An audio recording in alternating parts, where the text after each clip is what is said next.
Okay, so I see Jerome is here, so that means the other meeting is closed. Okay, let's get started here. Yeah, and thanks, Jerome, for this nice introduction. Also a little bit into Inkscape and for staying in time. So we can, I think, also later on still answer questions. If anybody has a question generally to all these sessions, also after me, Tom Boissonnet will mention something on Homero figures, which also fits to this part. So I think we can potentially, after his part, then also still answer questions if there is any need for.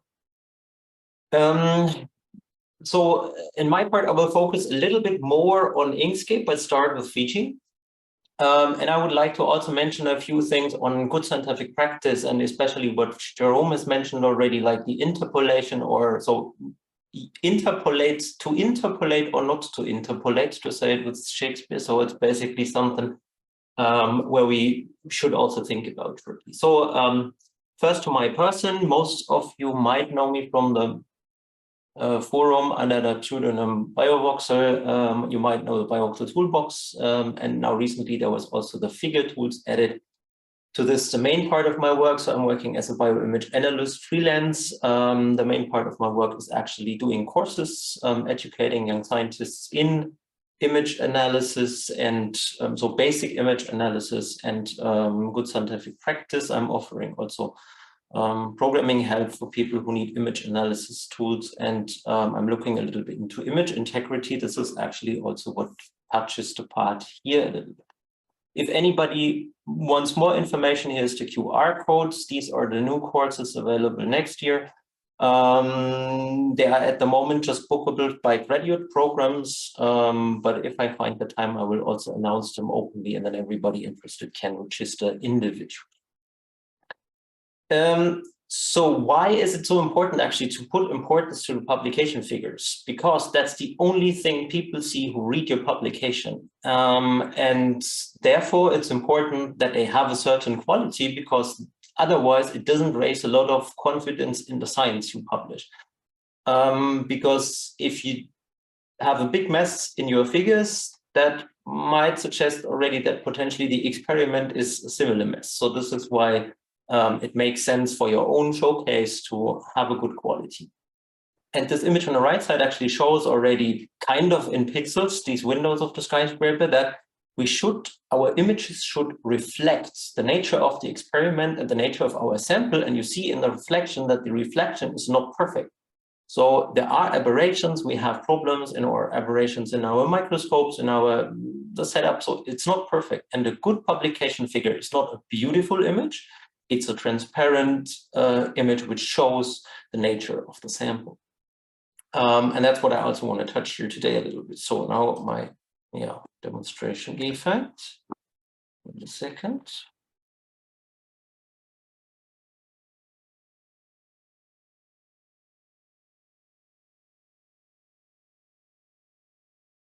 So now hopefully works. So the sad reality in publications is often that the actual image would look good in our microscope, but once it's processed, then we have cumulative artifacts from storing images as JPEGs. So please don't do that, but I think most are aware of that. Not even in the figure at the end. So this kind of thing that journals accept JPEG figures doesn't make any sense in my eyes. It's simply, okay, it's small, but it messes up everything. And also during the editing, we can accumulate other kind of errors, oversaturations, contrast is a big problem, and so on. And I will also later on show you something. So I would like to first give an overview and then later on practically show you this in a hands-on session. So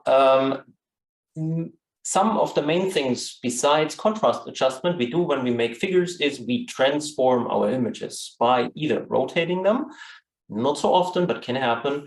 And what we mainly do is we do a size reduction or a size increase, because your images as they come from your microscope don't fit on the sheet of paper into your figure. So you need to make it smaller. And if you want to make some kind of zoomed inset or so, you might need to make it bigger if you don't have any bigger magnification. The problem is this leads to issues if we are doing this in pixel-based software, which is ImageJ, Fiji, Photoshop, GIMP, whatever you name it. So we actually will need to think a little bit about how we are doing that. So when you rotate something, what actually happens in a pixel-based software is what you see here.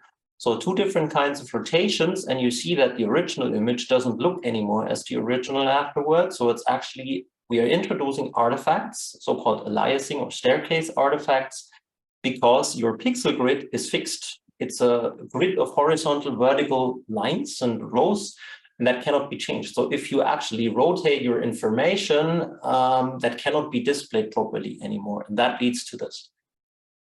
You might say, I have never seen that. And this is because the software you are using for it is automatically interpolating your images. So what happens basically when we are using an angle with interpolation, it just makes a mathematical calculation, smoothens or filters the image, getting rid. Actually, it's not getting rid of the artifact, it's just covering it up. And your image is getting lower in contrast, it's getting more blurry. And especially if you talk about fine structures and details or co-localization, this is already a disadvantage. I might be a purist in that sense, and some people might say, yeah, but interpolation is necessary, and it is sometimes. If you, for example, need to align channels to each other, or so, you will not get around interpolation. But if you interpolate aligning your channels, then you interpolate rotating your image, and then you interpolate making a size change, then you have 3 interpolation steps and 3 times altered your data. And I think that's suboptimal. And if we can avoid that, we should do that. And this is possible with the vector graphics, actually. Size changes are more often happening and are worse, because if you make an image smaller in a pixel-based software, you can only achieve this by deleting pixels. So here the image is, the right image is 50% of the size of the left image, and it actually has lost 75% of the data. Why? Because when we reduce it by 50%, we do this in X and Y, and then you see what is basically left is only 25%. So we are actually getting a super low resolution, which obviously nobody wants to show. So the bottom line is never downsize an image or downsample an image in a pixel-based software.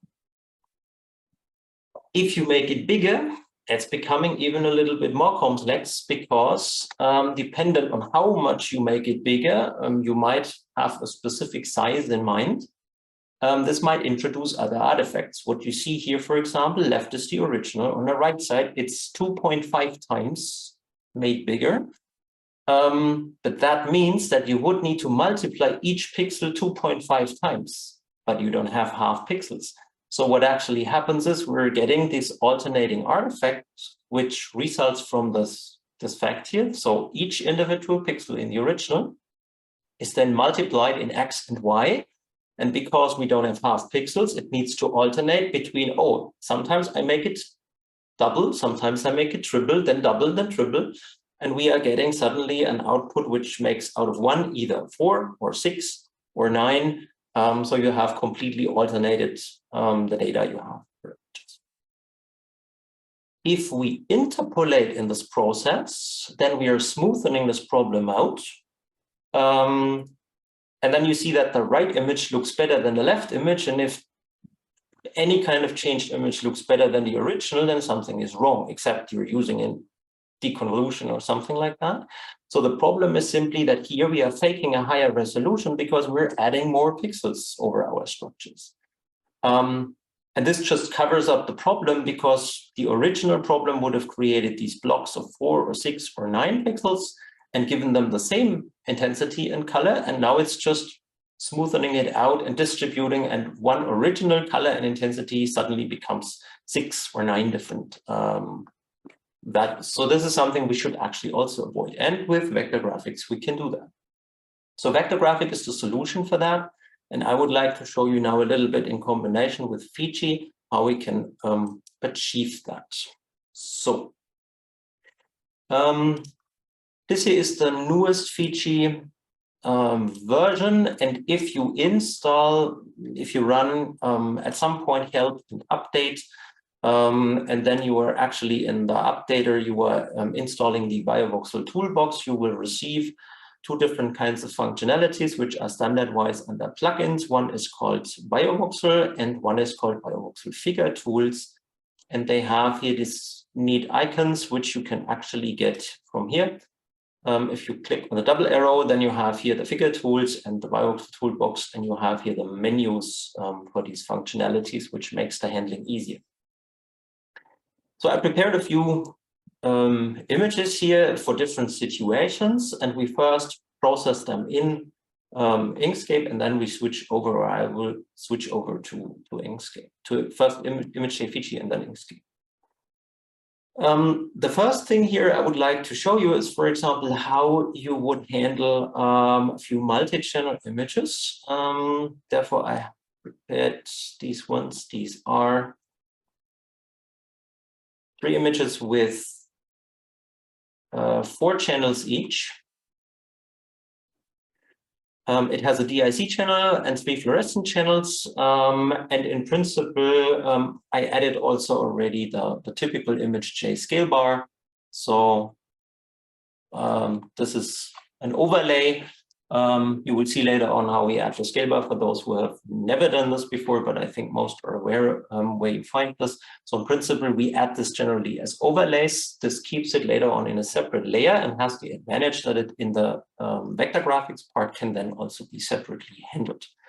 This is also actually what, for example, Nature Methods is recommending the authors to do, so that you have everything as vector graphic objects, because when they resize the image, they will not alter this or change it or make it pixelate. This is actually also one answer to a question which came in Jerome's session beforehand. So the DPI, so dots per inch for printing in vector graphic documents, is irrelevant because it can be resized and it doesn't actually change. For scientific images, it doesn't change anything.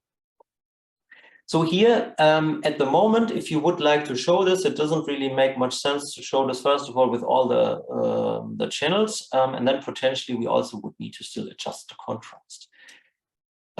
Most of you might also be aware that in ImageJ and Fiji, we have under Image and Colors, the so-called Channels tool. And the Channels tool enables you for multi-channel images to, for example, show them either as a composite image or switch to the individual color of the channel, or switch to grayscale. And in composite, we can switch on and off specific channels. I basically redid something similar here in the figure tools. And this looks like this.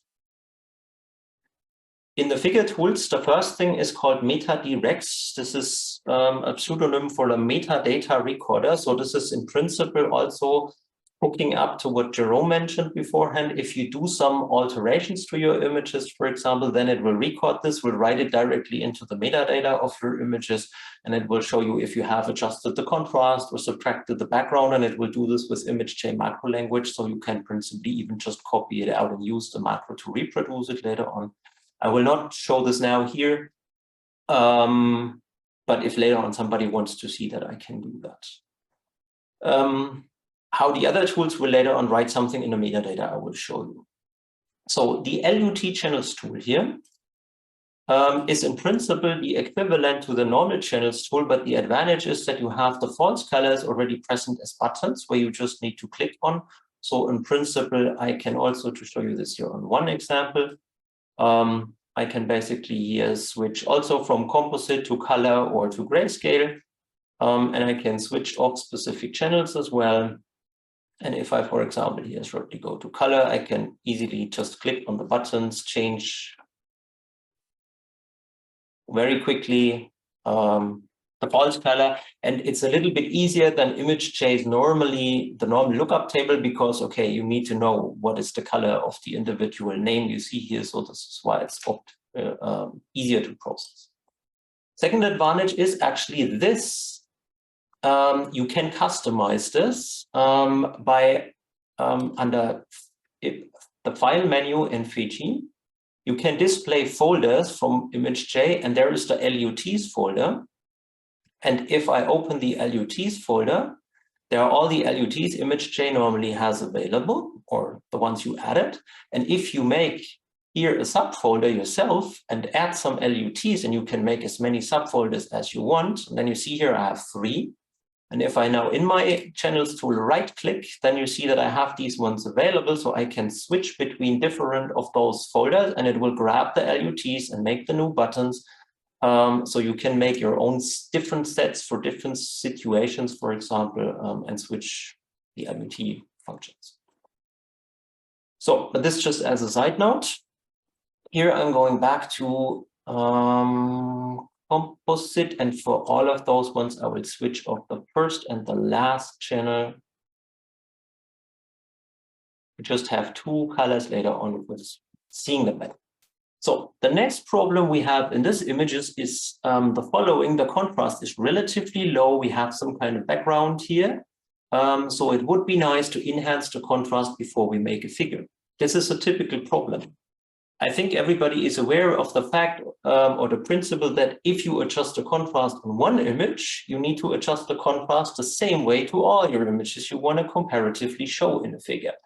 So in image J, this is a little bit tedious because you would first need to find the reference image on which you orient for the contrast adjustment and then apply this to the other images. This is not just a quick and easy thing, so it's a lot of clicking. This is actually why here in this figure tools, I added a few days ago the 5D contrast optimizer and the RGB contrast optimizer. So if you have images like these ones, meaning multi-channel, confocal, whatever other fluorescent images, or you have 4-dimensional or 5-dimensional images, meaning channels plus time series plus volume, it can handle those ones. So it will either take all the images which are currently open or the images you specify from a folder, will compare them all to each other, each channel, and will figure out what is the best contrast we can achieve without oversaturating too much. And then it will apply it to all images in one click. So you get automatically the best possible contrast for your figure and you don't need to think about it in principle. So if I start this now, this looks like that. So I could, in principle, here also take images from the folder, drag it in, then it would only consider those ones. In my case, I say now, okay, run on the open images. So it will take these 3 ones. There are no other ones open. I can set a certain pixel saturation. It says already in the, when you hover over these fields, it gives some information. So it says already avoid too much oversaturation. It should normally stay below 0.1%. I would normally even go a little bit lower than the 0.05, but I will use now 0.05 so that you see the change later on also a little bit better. You can do this transiently, so that means it can adjust the image inside image J without affecting the pixels, so just that you see things better and then but still could do measurements. Or if you want to finally keep this contrast adjustment, you can apply this, which is not reversible. Then it changes the pixel values, and then you can also save this here in a subfolder, so it will automatically save all the images into that folder. So you have the original ones in one and the adjusted ones in another one. So if I now click on this, you will not see much, most likely. It will just quickly run through them, and then it will adjust the contrast for all of them. You might have seen a little bit. I can open one of the originals that you might, a second.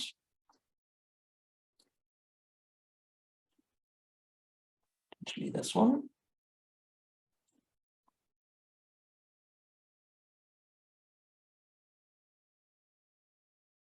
And switch off the first 2 channels. This one, and then you see already the difference. No? So this has still like a higher fuzziness because of the lower contrast it had beforehand, and this is updated. And now we can, with this method, we can be sure that it's actually done exactly the same way for all these images, and it will write this change into the metadata. You have access to metadata on your images under image and show info. This will show all your microscopic information, which is stored as metadata. And in this case, what happens is at the end of the metadata, this tool will still actually tell you how each channel was adapted with the minimum and maximum value, which was used for it. So it's always traceable how much it actually is changed away from the original image. So, Now, this is the thing how we can process it in image. Now, one other thing is that when you make a figure, we often might want to actually create an inset, meaning like you have some kind of area you want to make a frame around, zoom in, show this bigger. This leads to the problem I mentioned beforehand on the slide. You will have artifacts if you don't do this correctly. Therefore, in this tool set, I will use this image for it. We have the so-called create framed inset zoom function. And create inset zoom allows you to do this with a fixed integer factor. This avoids any pixel alteration. So when I start this, what it will do first is it will create a rectangle or a square in your image, dependent on if your image is a rectangle, is rectangular or square-like. Please do not, when you use this, do not change the size of this as you would like to have your insets. This is not meant to be manually adjusted. It's actually meant to be adjusted with the fold magnification here, because then later on you avoid any kind of alteration. So you basically choose a fold magnification which is just as big as you need it to show the area you want. So let's say this nucleus here. You have the choice to choose if the frame should have the aspect ratio of your image. So meaning if your image is rectangular, then your inset will be rectangular, or you can say, I would like to have this square. And then you can choose if it should be as high or as wide as the original image later on, depending on where you might want to place it. Can all be adapted later on, but it principally can be pre-chosen. And you could even artistically make circular insets. If we have the time, I can later on show you how to process them then further in Inkscape. So at the moment, I will just go for square width with a 5-fold magnification. I will add a frame to the original image. I will also add the same frame to the inset because I want to make 2 insets, and to distinguish them, I want to give them a certain color. And here I choose the frame, the size width. So here I can choose the color for this. So blue here for the moment is fine. Say create. And what happens is it will make the frame and will make the inset. And now the advantage is that my original image, it's not pixel perfect because of the factor 5 times, no? But my original image had 512 times 512 pixels. This one has now 510. So 2 less, but it's exactly, in principle, the same size as the original. And you see it did not alter the pixels. If I zoom in, it preserves the original data to that extent. The only thing which is missing now here, we zoomed in, is the scale bar. But I will add it later on when I have the second inset. So I go back to this. Choose my second part of interest. I could also do lower magnification, for example. Choose the color, orange. Okay, and create. So, and then it will do the same. I don't need this anymore. And now I will add the typical image J scale bar to these 2 images. Since the original image had the micrometer scaling, the new images also will retain the micrometer scaling. So I can simply go to Analyze, Tools, Scale Bar, and then define the original scale bar had a thickness of 10 pixels and a text size of 30. So I will add this as well here. And important is that when you add scale bars here, that you add it as an overlay so that we later on have it flexing. And then for the next one, I just press R to repeat the function in Fiji. And then can add this here as well, same size. And that's it. So now I'm having 3 different original big images, and I'm having these 2 insets. And now I'm going to save these ones. So I could, to switch over then to vector graphics, Jerome has mentioned this beforehand already, we are working with SVGs. Now I could save each individual image or the active image by choosing export SVG. This is option number 1. But I actually don't want to do this for each and every image. So what I actually choose here is I will export all images which are currently open. So you just need to be careful that you don't have other images open, like a blot or a histogram or so, because it will also export those. And then if I'm now exporting all of those ones, I have prepared here an empty folder where I will actually save these ones in. Oh, and I forgot still that actually this contrast adjustment can also be done for color images. So if you have histological stainings, if anybody later on wants to see that, I have some color images here, I can show you. So here I'm choosing this output folder by drag and drop. Then I can say I want to have either only my merges, or I can choose I want to have the individual channels as color images, or I want to have them as grayscale images. Grayscale better visible to the human eye, so normally the better choice. And since I'm here just displaying 2 channels in the merge, I will also say, but in addition, export all the non-visible channels so that I have everything available, but not in the merge. Interpolate ROYs is only necessary if you would really have added freehand ROYs like polygon ROYs or so that it later on will become smooth. But this can also be done in Inkscape. And lock critical ROYs means that if you have a scale bar, you generally don't want to change this accidentally afterwards, so that can in the SVG document be locked. You can unlock it, but locking it makes it simply safer so that nobody takes it and drags it longer or so.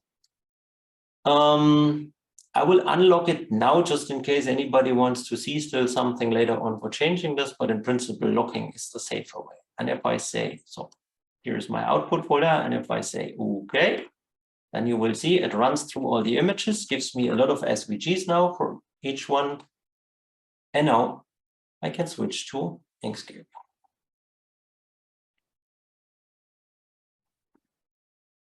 Any questions so far for the moment that I'm not just flying through here? Feel free to type anything into the chat or switch on the mic and ask in between.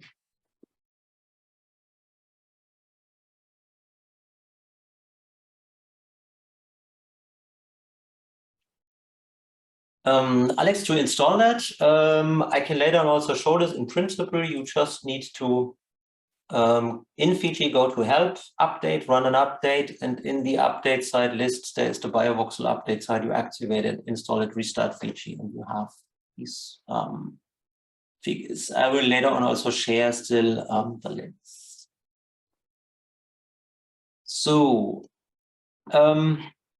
in Inkscape, what I do is I actually now drag and drop these ones in. I tested this before. If I take all of them now, then later on it will mess up the sequence a little bit. So I will actually first take my images. Hopefully it will. Let's see, demonstration effect.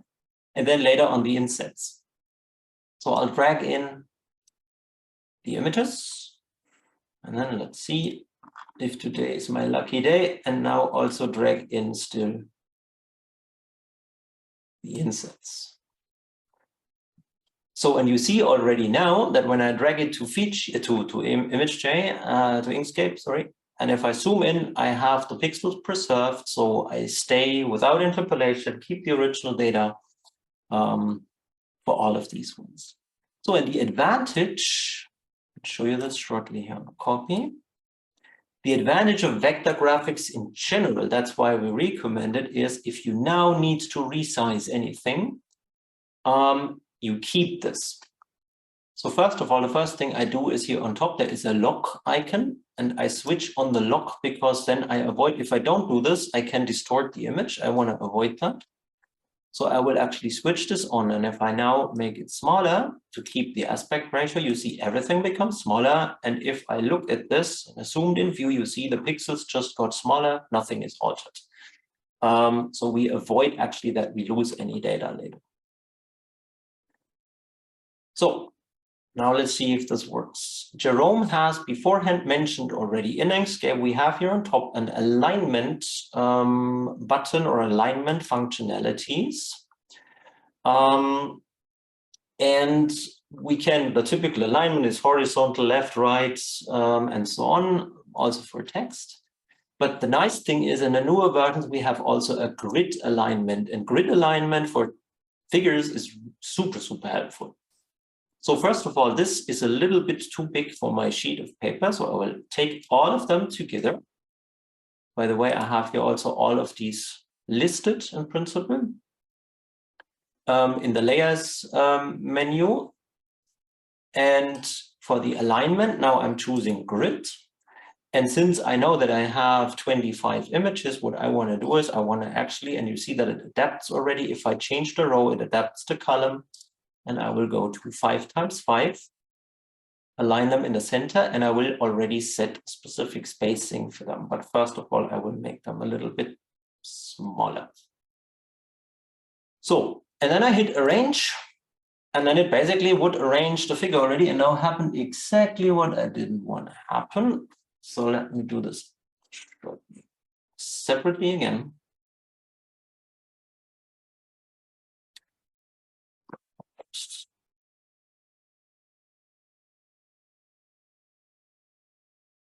Big images, align them as 3 times 5. Now that fits. Then the inset.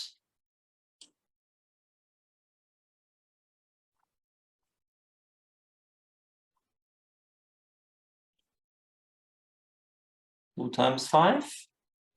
So now they are also, and now I can select them and say 5 times 5.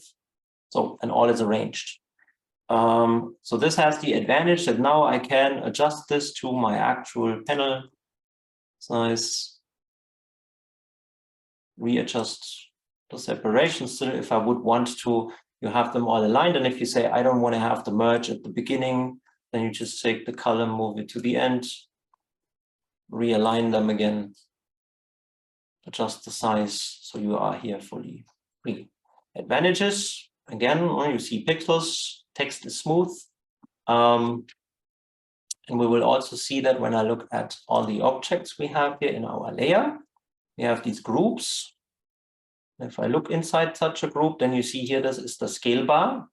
And at the moment, it's not locked. If I would have activated the locking initially, then it would actually look like this. And now I could actually not select the scale bar, so I could not accidentally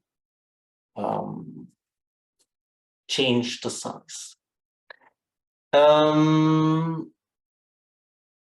So imported files are SVG files with Inkscape listing group. Yeah, so true.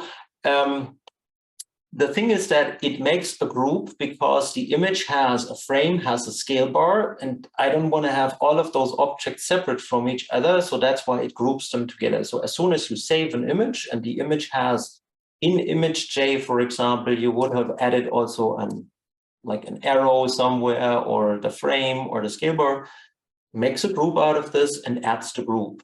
And in Inkscape, you can always access the group and individually access the individual parts of it. But the advantage is that you have it together and you don't mess it up or drag them apart from each other. This is the idea behind that, actually.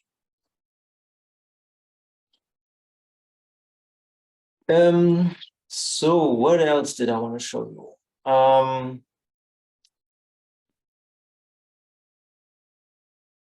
Yeah, we can later on also to look at individual things. Ulma, I saw your microphone. You have a question?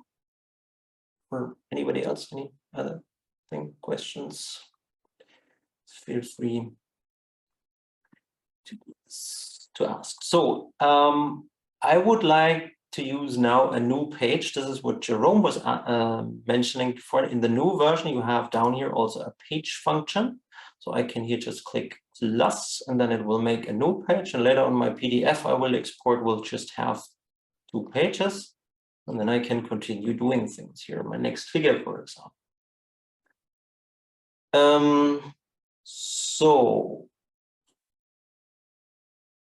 Maria, so it would be better to employ the SVG for multi-channel.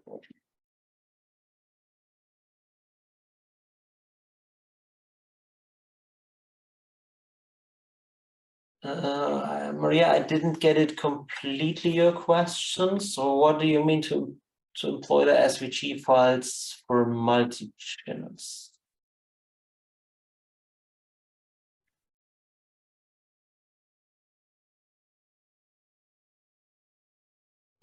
Maria, you can reformulate. I will answer that question. So if I only would like to have the scale bar in, let's say, one image or only in the merge at the end, what I could do is I can actually, I will need to see a little bit if I can manage that right away. Wait a second. I have a search function here. And the advantage of the scale bar is that the scale bar has a name. So it has the name vertical slashes SB. So I can search for that. So I basically can say, I want to find vertical slash SB vertical slash as a property. In the selection. And then click on find, and then you will see that it has found here all the scale bars. And I could now, for example, unselect with Control and Shift. You don't see this now on my screen. Unselect the one I want to keep. And then I could, in principle, say the other one stay selected. And I could say either if I click on one, you see here there is this I function. I can hide them, then I don't lose them, and I can re-show them again. Or I could simply hit delete and delete them, and then you just keep them in the last one. Or you say, I export my individual channels. This is something you can do in ImageJ. Here, when I did the exporting part, you could say, I want to export the grayscales, but without overlays, then it will not even export the scale bar, and it will just export the scale bar on the merge. So this would also be an option. But you can flexibly handle this in Inkscape as well. What are the file formats to upload to Inkscape Grid? Big grid. So Maria, I would generally for multi-channel images, this is why the figure tools are available. I would basically first go to ImageJ because there you can process them better, because Inkscape has no options to do a contrast adjustment properly or so that you do the processing here. You decide which channels you would like to show in the merge, for example, change the false colors, and then simply export that. That would, I think, be the best way. Otherwise, if you say, I want to go from a file system to Inkscape without using ImageJ, then I would try to have the images as either PNGs or TIFFs, because both preserves pixel quality. Should also work. I'll show you this later on a Western blot file for a PNG that you can just drag and drop it in actually also from a file system.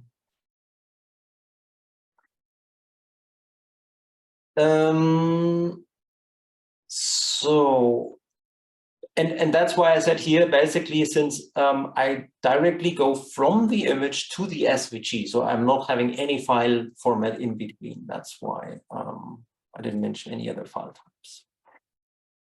So I will close these ones.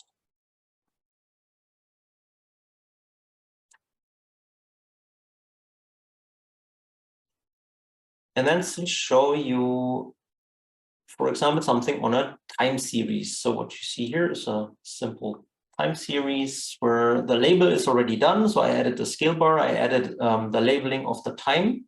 The time labeling can be, for example, easily done in ImageJ with the function image stacks and label. There are two other options for time series labeling. One is called series labeler or timestamper, but I find the label function the simplest and easiest one.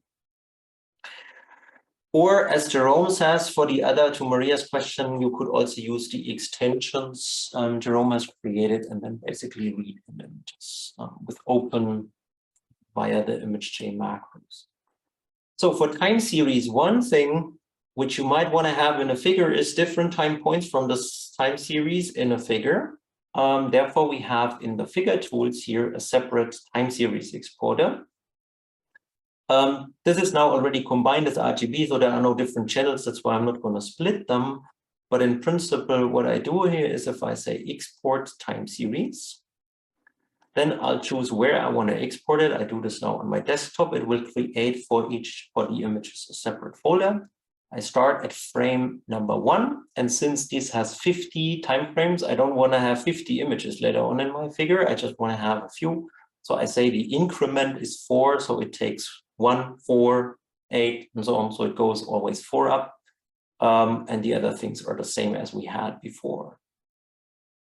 So, and if I can lock the scale bars now, and if I now say OK, then you will see that on my desktop, it will create here a new folder called time series labeling, or the name of the image basically, which holds the individual time points numbered through according to which time point is which. These are now 13 in number. I don't want to have 13.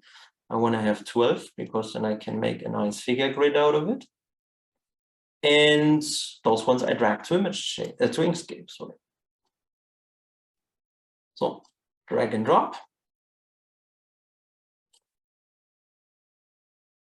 Take these ones here. Then I just go to the alignment thing, grid alignment, and say 4 rows and 3 columns, or the other way around, and lay them out, and basically can have them here.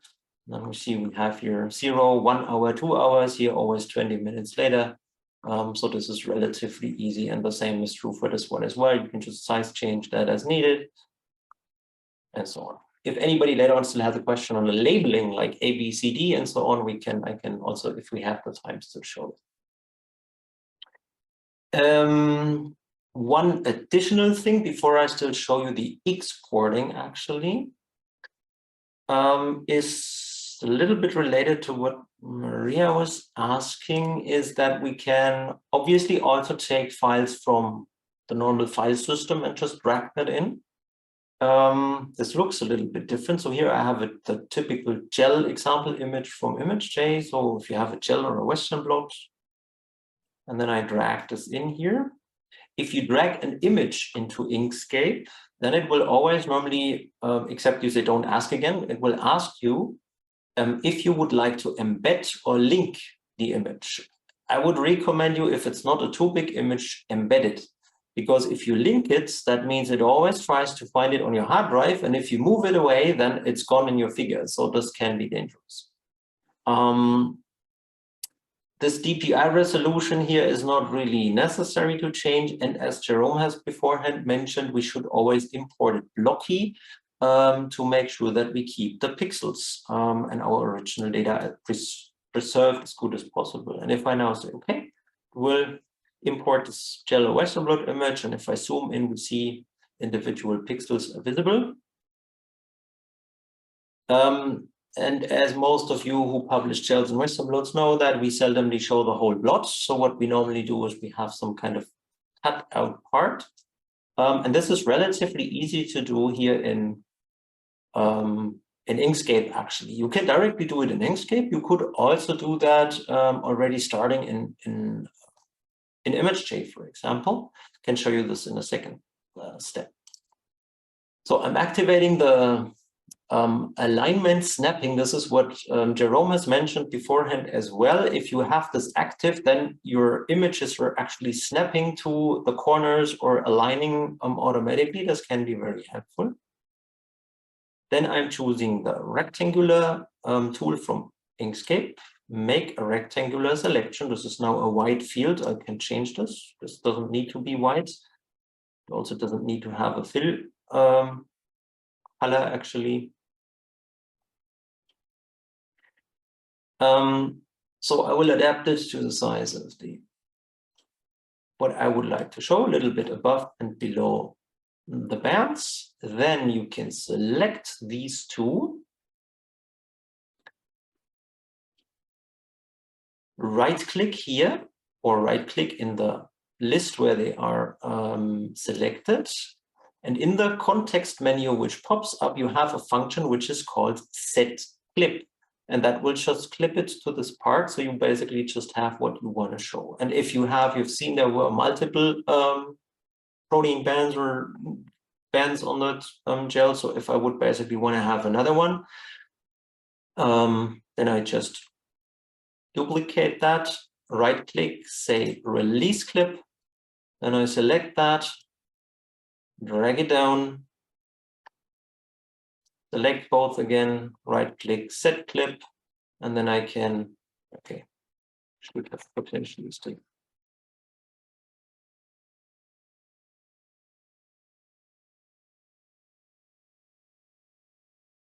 Set clip and align it, and always make sure if something was not next to each other in your figure, make a spacing between or a separation line or anything, that it doesn't appear spliced. And then you could do here with the text tool, the labeling for kilodaltons as well, the weight marker and so on, and keep that. So I will shortly show you how it looks like if I export these two pages as a PDF. So standard-wise, I would first of all go to File and save that as an SVG file to not lose it. So save it now as a drawing SVG on my desktop. And then I'm saving this again as a PDF, because that's what most people would then potentially submit to a journal. When the PDF exporting dialog pops up, it will actually also ask you if you want to embed fonts or convert them to paths. This is potentially something you need to look for the guidelines for authors, what the journal wants. Sometimes embedding is asked for, sometimes it's that they want to actually have it as paths. We don't have any filter effects in that, and you will normally not have those ones for standard figures. So that's also why this DPI for printing is not relevant, as I said before, into one of the questions in Jerome's part. This is only relevant if you would have bitmapped figures, so pixel-based figures. And I would not recommend you this, because if we now export this into a TIFF file or so, then it re-rasters this into different kind of pixels, and we are ending up again with an interpolated or changed or messed up image. So only use vector graphics supporting documents. Then I say okay. And if I now open this, and actually I can drag it to the chat, then you can, if this, okay, here it doesn't work. I can't share this, unfortunately. But basically, if I open this in a normal PDF viewer, you see I'm having my 2 pages now.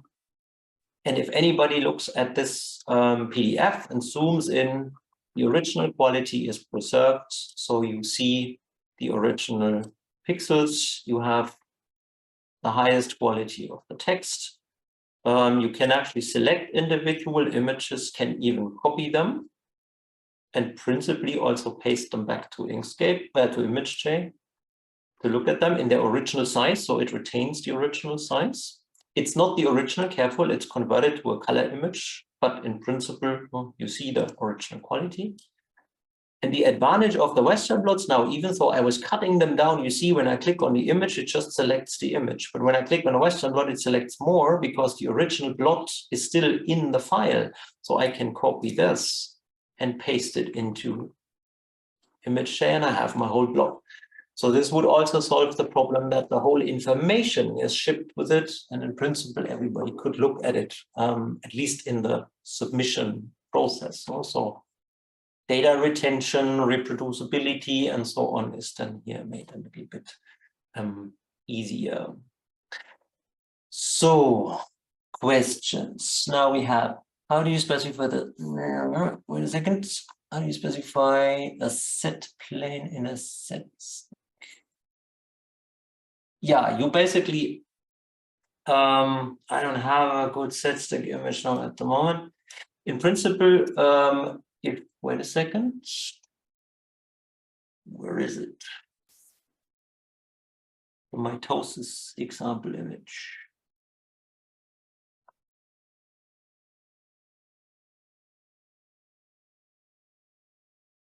Oh my God, is this slow?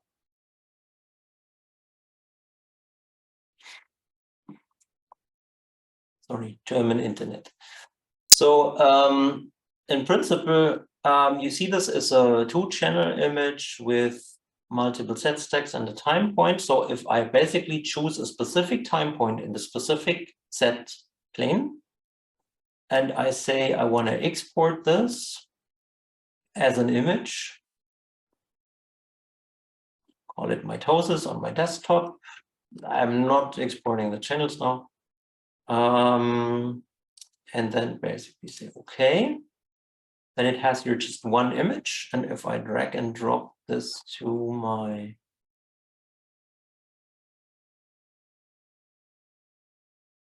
and you see it's exactly the set plane I was actually here choosing in this image. So it's exactly taking what is currently visible when you are exporting that. So in principle, you could also do this with a macro in image channel. You could say set channel, so set plane, set frame, and then export the SVG, because the SVG exporting stuff is macro recordable. So you could automate this whole thing in a macro as well. Is Inkscape able font style text? Yeah, sure. So you can basically do text here. You have a typical text tool, so you can change all kinds of texts. You can install new fonts. It takes the fonts from your computer, but you can install anytime a new font and can add this and change that. And to Veronica's question with how would you suggest adding annotations? I like that. Let me quickly show you this. Just one option, no? There are truly multiple ones. Because obviously it might be tedious to have here A, B, C, D. If I have just a few, I would just go to the text tool, click somewhere, then wait a second. I have the right color, would say type, let's say I take uppercase A, click again, B, C, D, and so on. And then would align this. This is option number one. Now, in this case, for example, if you really would want to label each image in this figure, which is unrealistic because you would potentially say like A, B, Z, D, E, no? But let's just assume I want from A to this are 25 to X, Y.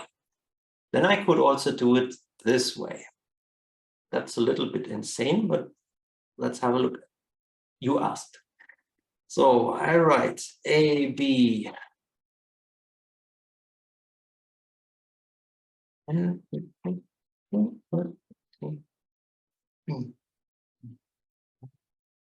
X, Y. So now this is one text. I convert the text to a path. Careful, then it's not letters anymore, but you generally don't want to change that except the size. So I say object under path, object to path, and then I go to path and say split the path, and now I have a lot of individual letters. And now I'm going to my alignment and my grid alignment. I know it's 25. So what I would do is I would say, okay, align them potentially like either on a corner or the center in a grid. So now I have these A, B, C, D, E, blah, blah, blah, aligned. So now I drag this to my first corner. Then I take, oh, wait, sorry, no, mistake. What I would do for text is I would put it in another layer, because otherwise at some point you are getting problems having everything in one layer. So therefore I first create a new layer. You can make new layers and a layer, add layer, for example, or here layer tool.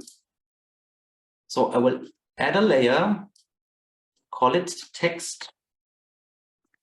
Put caps lock on, text. Add it above the current one, that text stays on top. Then I will select my text and say right click and say move to layer text. So the other layer I will lock, because then I cannot exit. Now I can click here as I want. I cannot accidentally select anything. So then I take my text, put it here. Then I take the last letter put it here.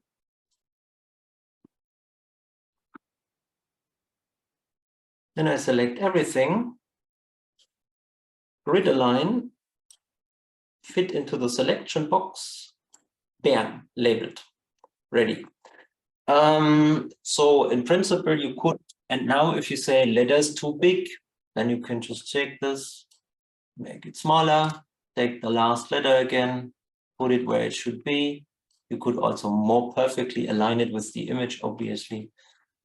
Select it, arrange it again, and again, it's inside the grid. So this is relatively simple to have many labels also directly added. Yeah, just as one option. So, other questions, either to Inkscape or to here the Figure Tools thing I showed beforehand.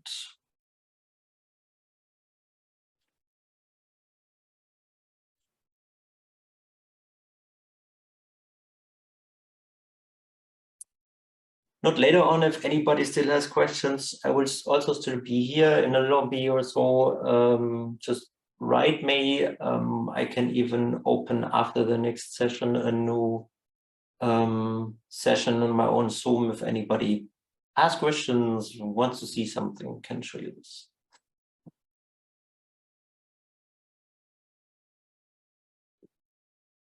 I'm not familiar with the Nepari Inkscape, but principally, yeah, we can discuss that, or if you show me that, and in principle we could, or is this more a question, so to add it to Nepari, or is there something in Nepari which does something similar with Inkscape?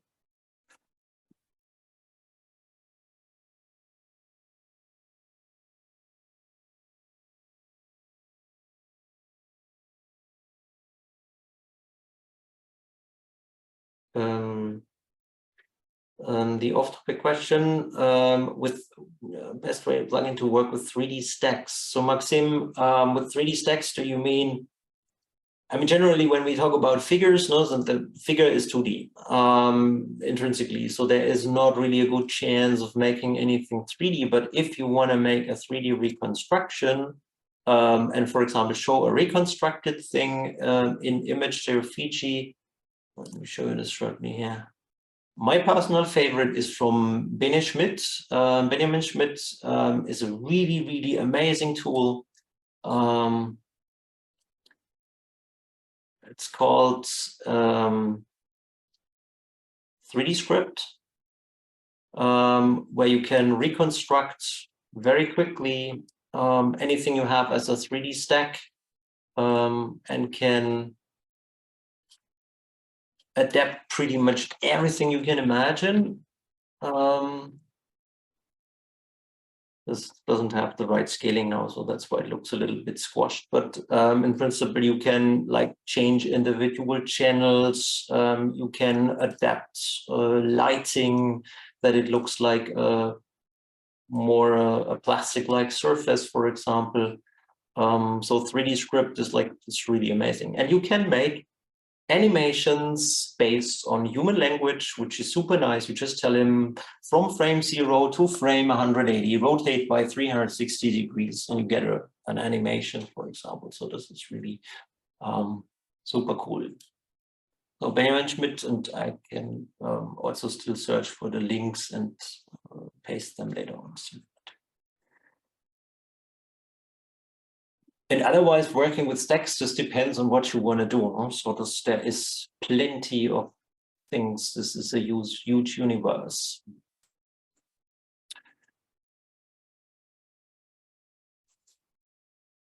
Yeah, for very large files, Victor, that is potentially a problem. That is true. Yeah.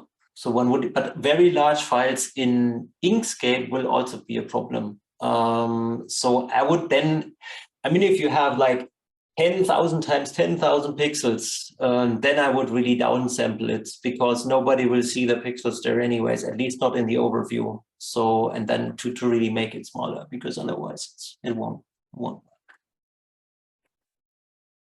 So I don't want to go too much over time because Tom has really also a fantastic talk now running on Omero figures, but I will be available if later on somebody has a question, just we can chat. So just approach me or tomorrow or the day after tomorrow. So potentially see you around.